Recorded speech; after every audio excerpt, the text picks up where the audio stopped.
చంద్రబాబు నాయుడు గారు ఆ రోజున ఐఎంజీ అకాడమీస్ ఫ్లోరిడా ప్రపంచంలోనే ప్రఖ్యాతిగాంచినటువంటి క్రీడలకు సంబంధించి ప్రఖ్యాతిగాంచినటువంటి సంస్థ అయినటువంటి ఐఎంజీ అకాడమీస్ ఫ్లోరిడా వాళ్ళ భాగస్వామ్యంతో వాళ్ళ యొక్క సహకారంతో మన దేశంలో ఏర్పాటైన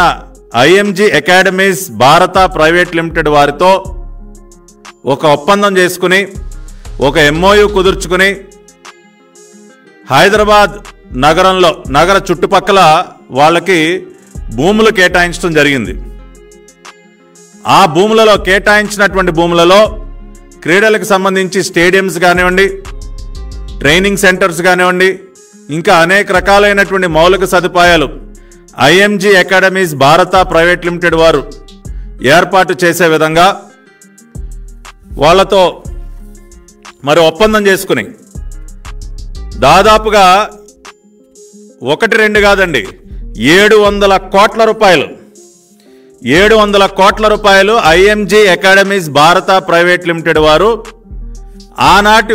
ఉమ్మడి ఆంధ్రప్రదేశ్ రాజధాని అయినటువంటి హైదరాబాద్ నగరం చుట్టుపక్కల 700 కోట్ల రూపాయలు పెట్టుబడులు మేము పెడతాం అని వారు ఒప్పుకొని ఆ ప్రకారం ఒప్పందంలో కూడా ఆ అంశాన్ని పొందుపరిచి రాష్ట్ర ప్రభుత్వంతో ఒప్పందం చేసుకున్నటువంటి సందర్భంలో రాష్ట్ర ప్రభుత్వం ఆనాటి ముఖ్యమంత్రి చంద్రబాబు నాయుడు గారి సారథ్యంలో ఉన్నటువంటి ప్రభుత్వం ఒక క్యాబినెట్ డెసిషన్ ఆధారంగా ఒక క్యాబినెట్ రెజల్యూషన్ ఆధారంగా ఐఎంజీ భారత వాళ్ళకి భూములు కేటాయించడం జరిగింది. ఆ తర్వాత ముఖ్యమంత్రి అయినటువంటి రాజశేఖర్ రెడ్డి దాని వెనక ఏదో భారీ కుంభకోణం దాగుంది, అకారణంగా భూములు ఇచ్చేశారు అని రకరకాలుగా బురద జల్లే కార్యక్రమం చేసి తన పార్టీ నాయకుడైనటువంటి పాల్వాయి గోవర్ధన్ రెడ్డితో కోర్టులో అనేక పిటిషన్లు వేయటం జరిగింది. దీనిపైన ఏదో సిబిఐ ఎంక్వైరీ జరిగిపోవాలి, దీనిలో భారీ కుంభకోణం దాగుంది అని చెప్పి కోర్టులో పిటిషన్లు వేయించారు పాల్వాయి గోవర్ధన్ రెడ్డి గారితో రాజశేఖర్ రెడ్డి గారు. కానీ పాల్వాయి గోవర్ధన్ రెడ్డి గారు ఈ ఐఎంజీ అకాడమీస్ భారత ప్రైవేట్ లిమిటెడ్ వారికి చేసినటువంటి భూ కేటాయింపులపైన పాల్వాయి గోవర్ధన్ రెడ్డి రాజశేఖర్ రెడ్డి గారి డైరెక్షన్లో పాల్వాయి గోవర్ధన్ రెడ్డి గారు వేసినటువంటి ఈ పిటిషన్లు ఏమున్నాయో వాటిని 2 కోర్టులు, ఒకటి special judge for special police establishment and anti corruption bureau cases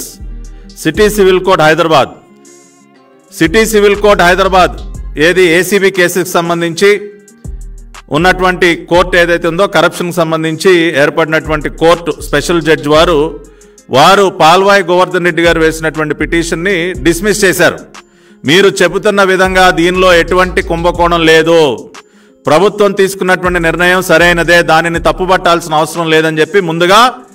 ACB court Hyderabad వారు రాజశేఖర్ రెడ్డి గారి డైరెక్షన్లో పాల్వాయి గోవర్ధన్ రెడ్డి వేసినటువంటి పిటిషన్ డిస్మిస్ చేశారు. అయినా వారు అంతటితో ఆగకుండా హైకోర్టుకు వెళ్ళారు. హైకోర్టు ఆఫ్ ఆంధ్రప్రదేశ్కి వెళితే హైకోర్టు వారు కూడా ఏప్రిల్ 26, 2006 ఏప్రిల్ 26వ తేదీన ఇదిగోండి జడ్జిమెంట్ కాపీ కూడా నా చేతిలో ఉంది. ఆ రోజున honourable justice P Swaroop Reddy గారు